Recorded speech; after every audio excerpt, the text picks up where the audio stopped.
welcome everyone. Good afternoon. Welcome to New Energy Conversations with Early Career Energy Researchers. My name is Megan Litweiler, and I am the Manager for Academic Initiatives at the Irving Institute for Energy and Society here at Dartmouth College. And our New Energy series is now in its third year, and our goal with this series is to give early career energy scholars from around the country and around the world a platform to share their research. And it's a great way that we can all learn about some really interesting emerging topics in energy, climate, and society. And today we have a fantastic talk to start off our spring season from Dr. Ker-hsuan Chien, who we will meet in just a moment.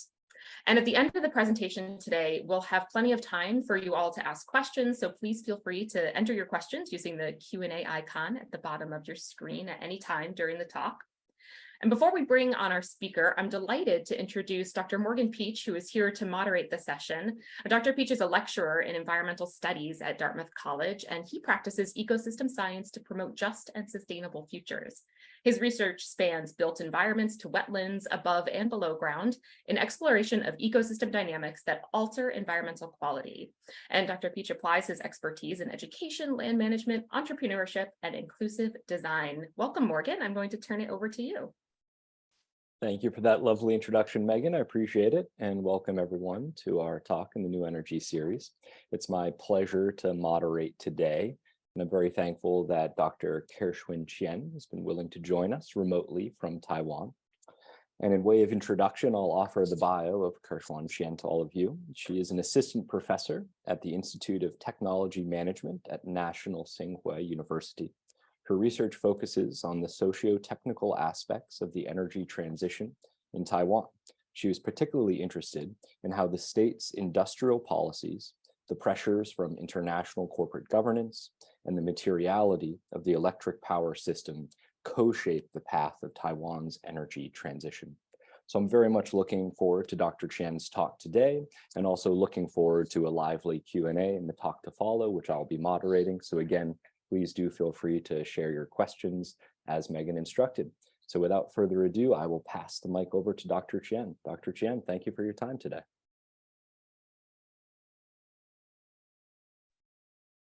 Okay, thank you, Morgan, and thank you, Megan, for inviting me here.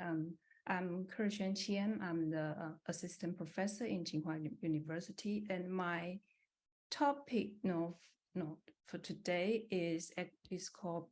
Let me share my. Okay. Can you see me? Can you see my slides? Okay. Yeah, I should hope so. Okay, my talk today is about powering up the green value chains, the sustainability chain governance, and the marketization of renewable energy in Taiwan. And to give a little background about this project is because after the 2015 Paris Agreement, the global climate governments have become more hybridized. On the one hand, we have a more state-centered, this kind of nationally determined contribution. And increasingly, we are more relying on non-state actors like companies and third parties, non-government organization to sort of try to have their impact on issue like how to decarbonize the whole production chain across the world, across different jurisdictions. So therefore, we are seeing the kind of rise of disclosure-based regulatory regime, which is that this kind of global big brand like Apple or important organization that will ask their supplier or the target of their investment to disclose their carbon emission in a certain regulated, standardized manner to make sure that their orders or their investment will go to the place that produce things with less carbon emission. So this kind of scheme poses a huge pressure on a country like Taiwan, because you can see that Taiwan is a country which, its economic activity rely huge on manufacturing, especially, we manufacture product that, export to other country, like, whether it's America or the Europe. So many of the product, like electronic component, especially semiconductor, they are actually quite energy consuming to make. So therefore, the demand to have enough renewable energy to manufacture those products become a huge pressure for Taiwan, and therefore the government is trying to take on those issues by having a renewable energy market. So we are seeing the building of renewable energy market near 2017. Actually, since the 2016, the new administration came to power, they start to build renewable energy sector with a serious industrial policy, like feed-in tariff, local content requirement, investment in R&D, or loosen up the land use regulation in order to encourage more investment in renewable energy sector. The goal of this is to build a new industry, not just to get the renewable energy, but also to create more jobs, to boost local economic development. And also in 2017, they liberalized the renewable energy market in Taiwan. So they they establish Taiwan's local version of renewable energy certification, trying to boost up the renewable energy transaction in the market. So those measures actually sort of speed up the development of renewable energy, especially solar, PV, and wind.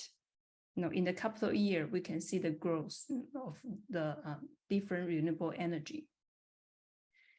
However, with the growth of renewable energy, we will also see some conflicts, or see some issue that came with the emerging new renewable energy market. One is that it seems like there's an issue about how we should price those things. What are the it seems that there are many complaints about why it is so expensive to buy renewable energy in Taiwan. And also though there are more renewable energy certificates on the market these days, most of them are bought by one single company called TSMC, the semiconductor manufacturing company. So you can see that the market is not so balanced. So in order to understand what is happening in the market, I turn to two bodies of literatures. One is the marketization from Calon. Calon and his associates. His work mainly discuss market as a process in the making. All the goods and product, they are the product of a qualifying process. Goods are formed by heterogeneous actors in the market through rulemaking, discourse creating, applying different technical and scientific knowledge. So, and the goods can detach from its original framework, and reattached to other networks, which is called requalification. So therefore, and also that he also highlights that the market is a space of confrontation and power struggle. Then this confrontation and struggle not only just coming from between human beings, but also from non-human actors like the electricity, the grid, those non-human objects.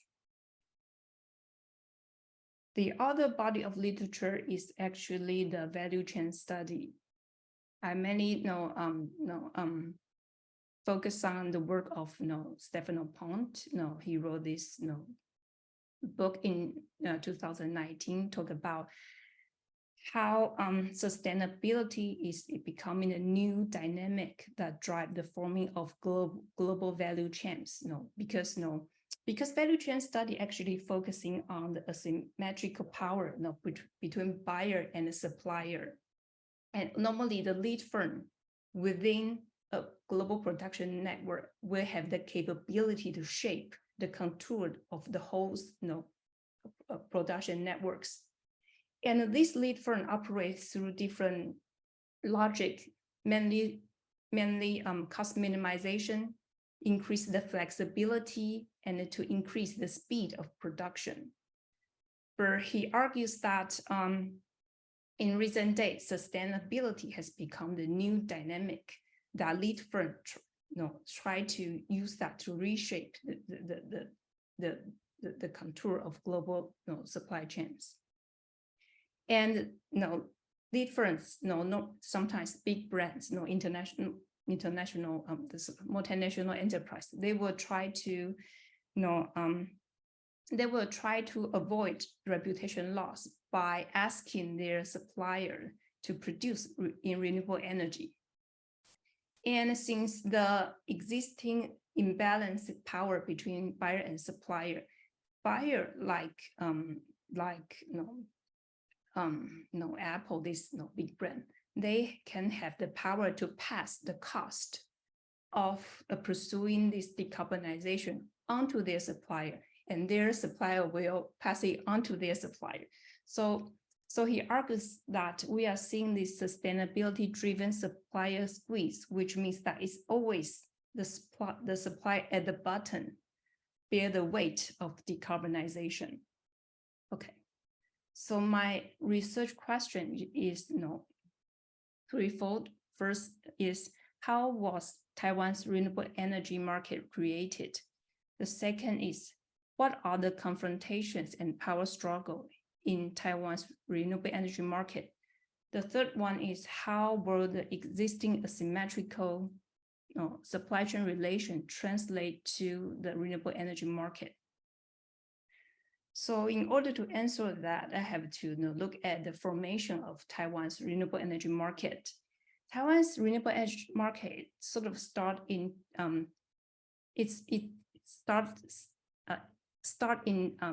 2017, but after incident is that when Google had his first data center in Taiwan open in 2016, the then newly elected president Chien visited the center and say, okay, well, it seems very nice. Do you want to acquire some renewable energy? We are investing a lot on renewable energy sector. And Google happily they move into these things. Then they realized there was actually no certificates that fit the procurement criteria of Google. And therefore the government decided to have this certificate. So therefore in 2017, they founded the National Renewable Energy Certification Center to introduce this kind of certification scheme into Taiwan's renewable energy market. So therefore, if you think about that, to identify something as a renewable energy is actually the requalification process. Because when we think about energy, we think about electricity as a product, we actually, in the past, we value them to power up the things at the time we wanted, in the space we wanted. So in the past, Taiwan sort of deemed electricity as the precondition for the country to pursue economic development. So they have this state-owned, state monopoly type power to sort of to managing the whole process from generation, transmission to distribution. So they highly rely on the centralized network. They have this, this top-down plan. They will estimate how much electricity they will consume for the next couple of years, how many generators should be implemented, how they should be managed to fulfill the need for economic development. So at that time, electricity is valued for being cheap and stable. The whole purpose of the whole state regime is to have the electricity that is cheap, that is stable, that is running on the time you want it. But however, when you try to make renewable energy as a product, you actually rethink about the value of electricity. Actually, it sort of reconsider electricity from its different attributes. So in the past, the source of the electricity doesn't matter so much, but now that you need to calculate the carbon emission from the electricity, so you need to think about what are the source of the energy. And in the context of Taiwan, it's not just about having the emission-free electricity. It's also about creating a new sector that generates jobs and economic development. So therefore, in 2016, they first start to have this high feed-in tariff as a measure to boost renewable energy sector. So the price for feed-in tariff is actually set as a way to reflect the implementation cost, because renewable energy, especially the one that is less mature, they're normally more expensive than other source. So by calculating how much it costs to generate the renewable energy, actually sort of encourage business to move into this sector without worrying about they will lose money. And also that they offer this long-term contract because Taipower is a national utility, right? They offer this long-term contract with the developer, because with those contracts they can have project finance. They can find a bank because they already have a buyer, very stable buyer, so they for sure can get a loan to build those projects. But however, in order to have those renewable energy certificates, they need to build something that is at parallel with the feed-in tariff. You can see that now that they liberalize the transaction of renewable energy, the renewable energy generating enterprise can sell the electricity not just to Taipower but to the end user, and they can do it by direct supply or wheeling. But what is important is that when they put the electricity into the grid, and at the same time the consumer consume the electricity from the grid, then they will have this renewable energy certificate issued by the National Renewable Energy Certificate Center. So with those certificates, you can prove that the renewable energy that you use is actually carbon free. So this renewable energy certificate, it's an energy attributes certificate. It's a contractual instrument that represent and convey all attributes of renewable electricity generation without requiring the electricity itself to be sold with the attribute. So it sort of give this flexibility for renewable energy to be traded.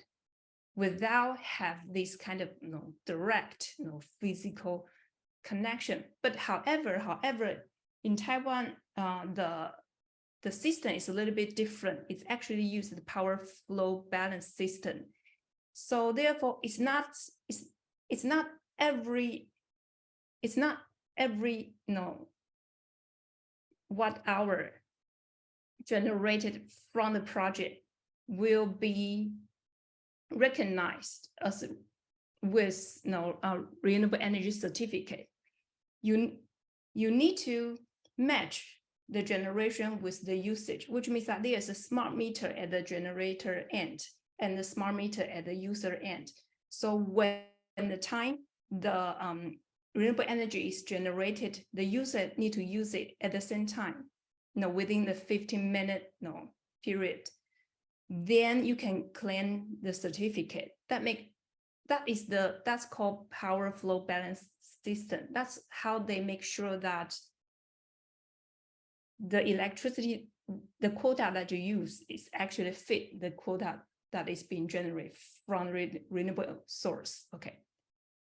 So therefore, you can see that renewable energy in this circumstance is being qualified, with different kind of value. It's being considered for the energy source. It's important. It's important to they will value them for using renewable source, but also they will value them for generating power in the particular period, because if you need to claim that you produce your product with renewable energy, you need to claim the certificate in your annual report.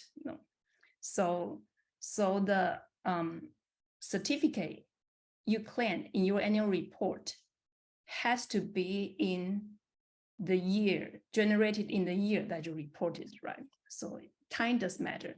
And also the region does matter, because in many of the scheme, they will ask the company that claim to use renewable energy to actually get the renewable energy from the same grid that they produce. They cannot buy the certificate from other region. And this Taiwan renewable energy certificate is sort of eligible for usage under the CDP, the US, EPEAT and Green In, those kind of scheme. So with this kind of this kind of measure, we see that the renewable energy certificate grew really fast for the last couple of years. But however, with the growth, there is also some conflicts. The first is the conflict of pricing from feed-in tariff and energy attribute certificate. Because for feed-in tariff, the point is to attract people to invest in these things, and to make sure that the investor won't lose money, when they build renewable energy projects, and to make sure that they have enough fund to invest in their project. But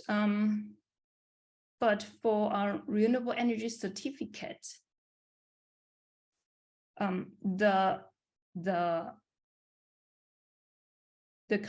concern is less about whether the generation project, the developer can have enough fund to develop. It's not about whether they can whether they can develop their project in time with enough guarantee. It's about how to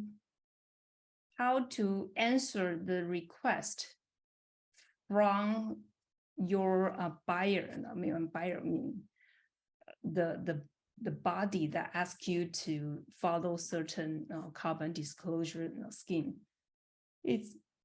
So for them, it's more about how to fulfill the demand from the supply chain, while also remain the cost of production low. So therefore, many of the foreign firms in Taiwan, they will complain about why is the Taiwan's renewable energy so expensive. The main, especially when we have so many solar PV projects. But the main reason is that many of the projects are already in the feed-in tariff system. Though the government offer them the option to opt out, which means that if they want to, they can always escape the contract and sell their renewable energy to any buyer they wanted. And you can come back to the feed-in tariff contract anytime to finish the remaining time. But however, since feed-in tariff is designed to protect the developer, right? So so the rate is normally higher than the one that other buyer want to offer. So you can see that out of different energy, renewable energy sources, only the onshore wind has the potential to have lower cost. So therefore, you can see that from the data of the transaction of TREC from 2017 to 2022, you can see that most of the transaction of TREC is actually for wind project. So all the company want buy renewable energy, but they want to buy cheap. Okay. And the other conflict is that though renewable energy is a product, say, if you can get many different buyers to bidding for you, then the price probably will be higher. Maybe it's good for the producer. But however, renewable energy is not just a product; it's an investment. It's an investment in terms of that. Since there's a huge upfront cost for renewable energy project, especially like offshore wind or this kind of large project, they need to find a way to finance their project. And the most and one important way is project finance. So in order to get the loan from the bank, the bank will need the project to have off-taker, to have buyer of their renewable energy. They will ask them to have the buyer that is stable and low risk to prove that their business model will work for the next 20 years. So therefore, normally the bank will prefer the project developers to stay in the contract, either stay in feed-in tariff, either sell them as a renewable energy certificate, but only to big company like TSMC because they have better credit. So it's more likely they can fulfill their contract in the 20 years. So that leaves the smaller firms are more pressure because it's not easy to compete with large firms like this, especially when you are not just competing for price, but you are competing for your credit. And another problem is that if you think about that, this kind of decarbonization through supply chain is that many of the companies, such as Apple, this is their environmental report. Many of their manufacturing is actually based in somewhere else, doing by someone else. So so that means that when they try to decarbonize their product, the manufacturing of their product, it's actually, you can see that it's actually the supplier needs to need to do something, either to improve their energy efficiency, either to buy more clean energy. So in Taiwan's case, that means that the pressure not only being passed on to each supplier, but also being passed on to the grid where its supply is based in, which, so therefore you can see that there's actually a lot of company trying to buy renewable energy certificates in Taiwan, and they buy the one from wind, right? However, you can see that the pattern, given with this kind of seasonal nature of wind, the pattern of wind power generation peaked is not fit the pattern of it doesn't fit the pattern of the peak of Taiwan's total energy consumption. So which means that if more companies try to invest in wind project, then we can have a huge mixed match. So since the price of renewable energy is not qualified in the context that they need to respond to the real-time demand, at least not at the moment, right?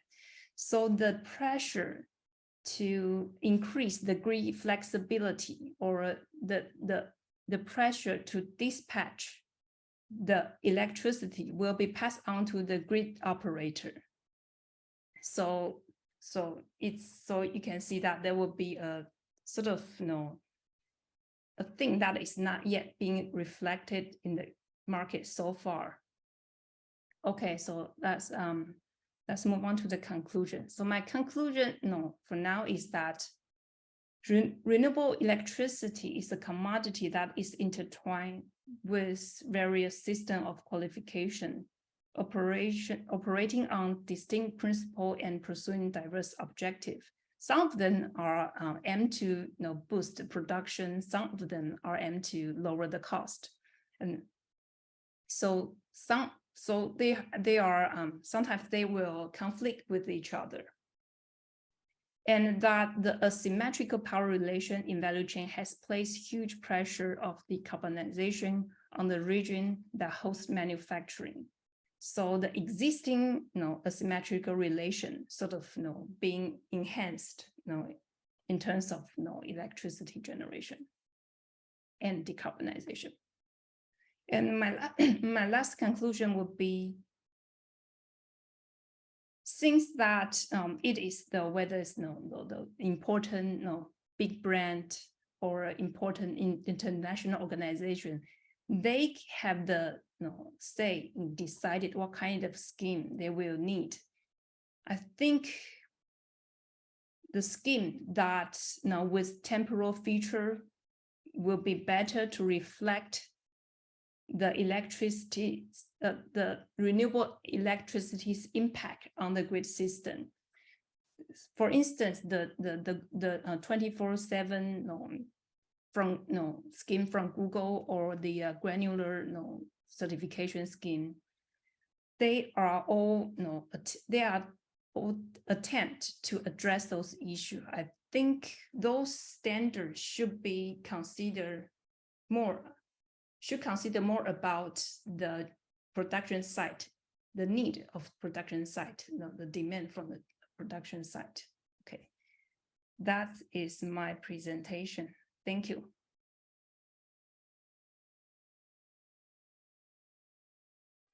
Thank you very much, Dr. Chien. That was an enlightening and curiosity-inspiring talk. Thank you. So in the wake of the talk, I was hoping to just continue the conversation with you about many of the interesting topics that you presented to us, which introduced a great deal of complexity and nuance when it comes to renewable energy transitions and moving towards decarbonization and low carbon economy. But before continuing that conversation, I'll just remind the attendees that you're welcome to share your questions or comments, which I can pose to Dr. Chien here within the Q&A platform of this webinar.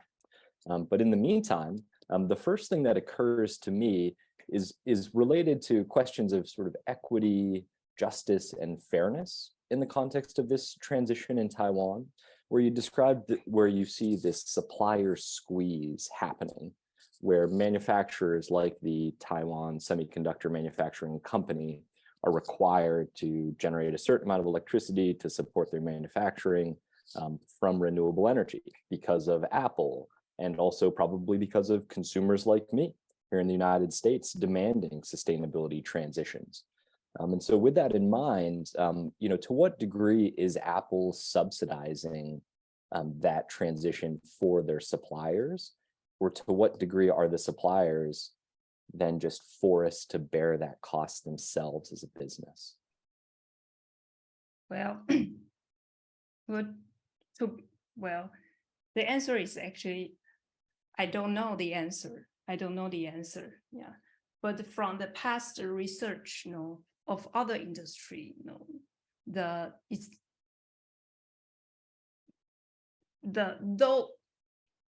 the supplier don't necessarily get a premium from using renewable energy. And at least from what I heard from the supplier side, not TSMC, but supplier at lower tier, they also complained that they tried many different solutions to increase energy efficiency, but they don't get higher price for their contract, and they don't even know for sure they will get the next contract. But because the industry is so tightly working with each other, the supplier cannot afford to sort of don't do the things that they expect to do, though they haven't been so specifically asked you to do it.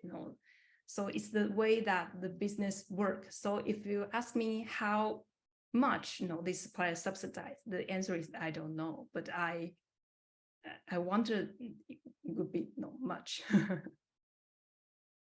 I can imagine from the standpoint of business, much of those negotiations happen behind closed doors, and I imagine those contracts largely remain confidential.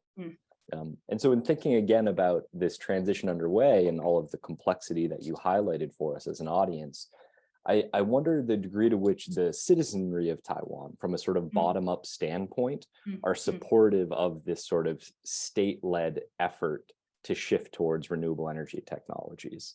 I understand how there's sort of transnational corporate interests that are driving that shift from a top-down level, but I wonder whether there's any bottom-up desire for this transition there in Taiwan. Yeah, I think a lot of people try to figure out different solutions, maybe not so market driven, but like a community level project. They try to have like co-op, have this kind of small implementation, and those are very good efforts. But there's a but, right? But with the demand increase so rapidly, if you look at the increase of the energy consumption from TSMC itself, it's way beyond any of this bottom-up project can achieve. So there's certainly still some pressure for that. Yeah. And in light of what you shared, I can see the immense potential there from a purely business standpoint in terms of offshore wind, particularly showing that sort of cost parity between the feed-in tariff price of offshore wind generated electricity relative to just the market rate without that feed-in tariff contract structure. But another thought on my mind, just from the vantage point of an American citizen here in northern New England, is the degree to which geopolitics might complicate that future of offshore wind. If these suppliers and manufacturers are feeling squeezed by transnational corporations, to what degree does an offshore wind project perhaps become more complicated by, say, Taiwan's relationship with China? Well, to be honest, if that happened, offshore wind project is the least thing I worry about. Understandably, I would feel the exact same way, Dr. Chien. Yeah, if you think about at least renewable energy, power, they require some talent to maintain, some supply, but at least the energy source is there, right? Is that right? And comparing to other energy sources we imported, especially natural gas, it's way much more vulnerable. Yeah, absolutely. And we've been tracking that, of course, here from the vantage point of the United States, particularly with Russia's war in Ukraine. And as you probably know, there's a great deal of domestic production of natural gas here in the States. So those manufacturers, producers, suppliers are perhaps quite pleased with the instability because of all the demand that's driven for natural gas elsewhere in the world. But that does point to another interesting dimension of your work, which is the sort of energy security and sovereignty dimensions of this transition in Taiwan, where you're a relatively small island, but highly populated with a high demand for energy. And in a fossil fuel-based energy mix, you have to import all of that fuel supply, which of course, is very tied to geopolitics. Yeah. So one thing I was curious about very early on in your talk, you showed a figure of the adoption over time of different renewable energy technologies, and it showed that there was an immense amount of PV that's been adopted there in Taiwan. And that was actually surprising to me. I was thinking that the solar resource maybe wasn't quite as robust there relative to, say, the wind resource. The solar is quite robust. We are subtropical. So yeah, so solar is quite, and another good thing is about solar is fit with our energy consumption pattern better. It's peaked in the noon and go down in the night. It sort of fit our pattern of energy usage pattern, because for wind it's just the seasonal change is very hard to mediate. Yeah. And then that, of course, puts the squeeze on grid operators who have to deal with that sort of supply and demand mismatch, and perhaps invest in storage technologies as well to address those issues of intermittency. Yeah, and also that Taiwan has many companies that manufacturing solar panel. So I think that's kind of industrial boost also help. Yeah. Sure. Yeah, I can understand that, just given how advanced your manufacturing is in semiconductors. So all of that background in research and development could be readily transferred into PV development. So we do have one question for you, and this is a more general question about your next steps in your ongoing research. So a audience member is curious to know, what are your next steps for research on energy transitions in Taiwan? What are some opportunities to explore you are excited about? To be honest, I haven't thought of it because I just put together these slides, like 10 minutes ago. I barely made this step. I haven't got the time to think about next step. Yeah, I'd say you're in the midst of that very next step as we speak. Yeah. And I will say, I think your research is fascinating and very cutting edge, in the sense that I actually haven't contemplated the way in which these transnational business relationships can have a cascading effect across different scales of a society and economy, and dramatically affect energy transitions as a result. So yeah, it's wonderful work that illuminates the complexity of these transitions. It's not perhaps as cut and dry as folks may think. Yeah, thank you. And so as you are sort of looking to the future as a Taiwanese citizen, is there from a political standpoint, to delve a bit more into some of the complexity of the place, is there general support for the state there? You mentioned that it's a state-owned utility, Taipower. So it seems that there's while it is a democracy, is my understanding, it seems there's a great deal of concentrated state power there in Taiwan. And so I'm always, thinking about the local resident, the everyday citizen, and the degree to which they're served by their government in these energy transitions, and the degree to which benefits may or may not flow to them in these energy transitions. For example, are these individuals, the local citizens, the one that are ultimately sort of paying or subsidizing these transitions by, say, paying more for electricity because the cost that the Taipower utility is incurring as a result of adopting renewable energy technologies? I think that's a very important question. I think many of the people will feel that the cost, of energy transition, the investment, in the offshore wind project or solar wind project, sort of driven up the price of electricity. I think, of course, that will partly be true, but given that our energy is rely on import natural gas or the coal, the cost of them are also rising. So yes, there's the issue about the rising of electricity. There's an issue about people complaining about energy transition lead to the rise of the cost, but that's not entire.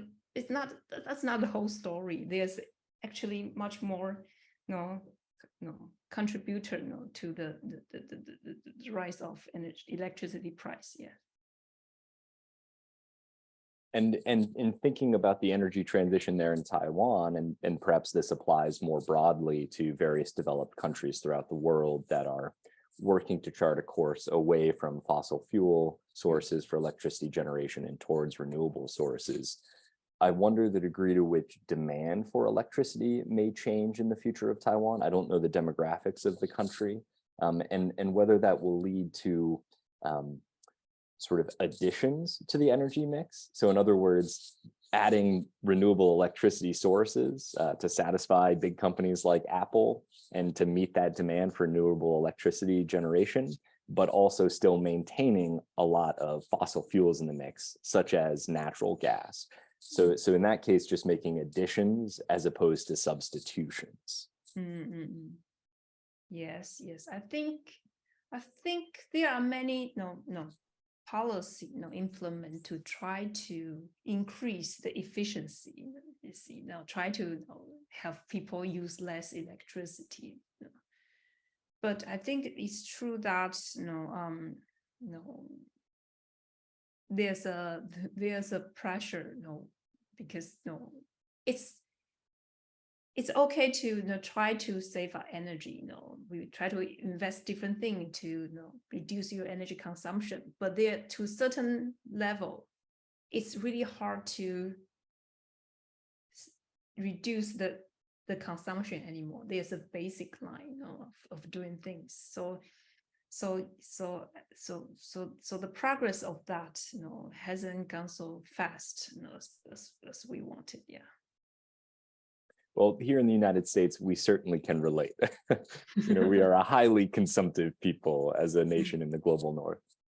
So one thought I had in reflecting on some dimensions of your talk and in learning that the state owns Taipower as the state-run utility, and this is from a purely sort of free market economics standpoint. And important caveat, I am not an economist or a business person.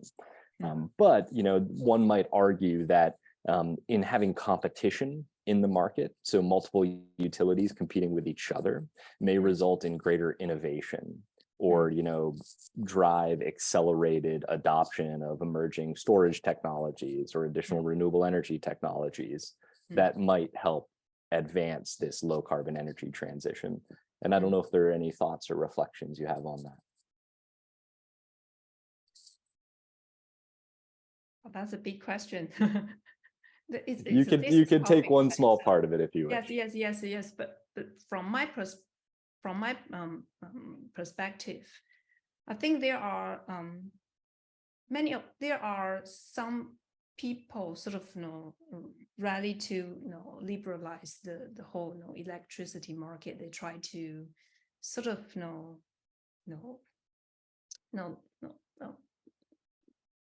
whether you can say they try to divide it Taipower into different company. One is purely transmission, and one is generation. So I think some of the reasoning that I heard is about to reduce the monopoly, because Taipower has the say to what kind of energy source they want, what don't they want. But from where I see it, at least state-owned enterprise in Taiwan's case is an important tool to facilitate the policy of energy transition.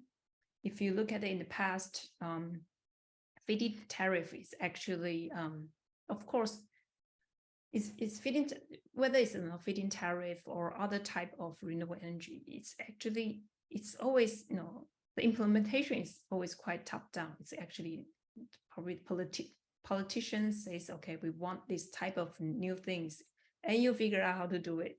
So this, Taiwan Power, they have a lot of technocrats try to solve all those issues. So what I'm saying is that though this kind of state-owned enterprise not perfect, but they can be used as very important tools to facilitate the policy for energy transition, because you can have a very direct action of how things you think can be done. Yeah. Yes, that makes perfect sense to me, and it draws an interesting contrast in my mind with our system of governance here in the United States. And we could obviously debate at great depth the degree to which it's effective as a system of governance or efficient in its functionality. So I do see the point that when you have sort of top-down state control, that can be quite efficient and effective. Indeed, indeed. So to sort of step back here in closing of our conversation, and thank you again for sharing your expertise with us today. This has been a very stimulating conversation for me. And just from a 30,000 foot view, very broadly, in thinking about the future of Taiwan as a country in the current state of the world as it is, in all the complexity that you understand in detail in your research, what do you imagine that future is for the Taiwan people and country? Very broad, high level question. Other than energy? Oh, you can focus it within the energy context, given the nature of the series, of course, Dr. Chien. Okay.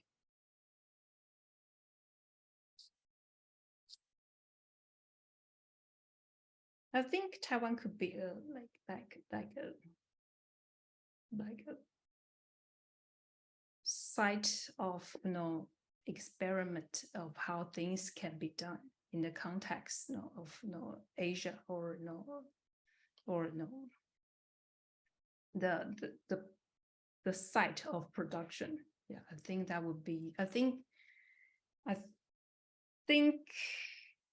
I like the case because normally in Taiwan, many of the things are being carried out in a way to mirror the example from either the US or the Europe, but in a sense that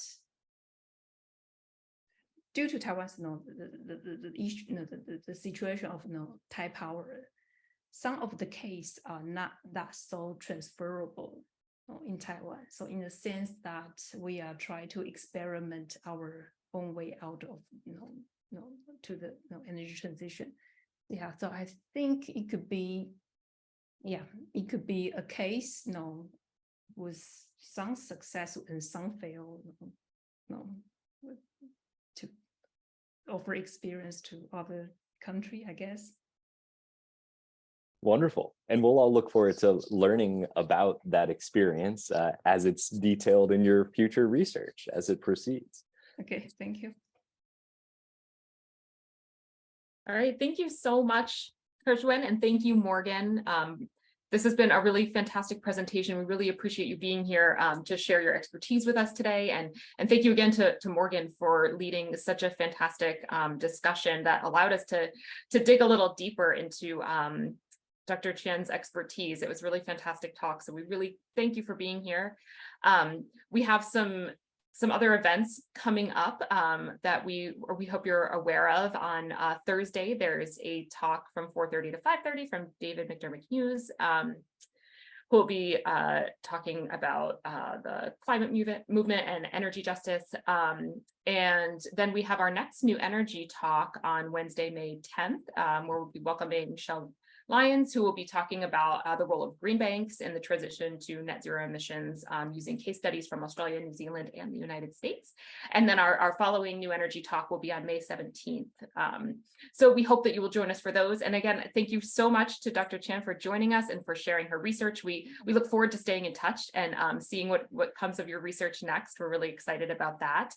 And just to flag too, we have a New Energy Summer Summit coming up, and we're still taking applications. If anyone has early career researchers in their networks who are interested in connecting with other early career energy and climate researchers, feel free to reach out to us about that.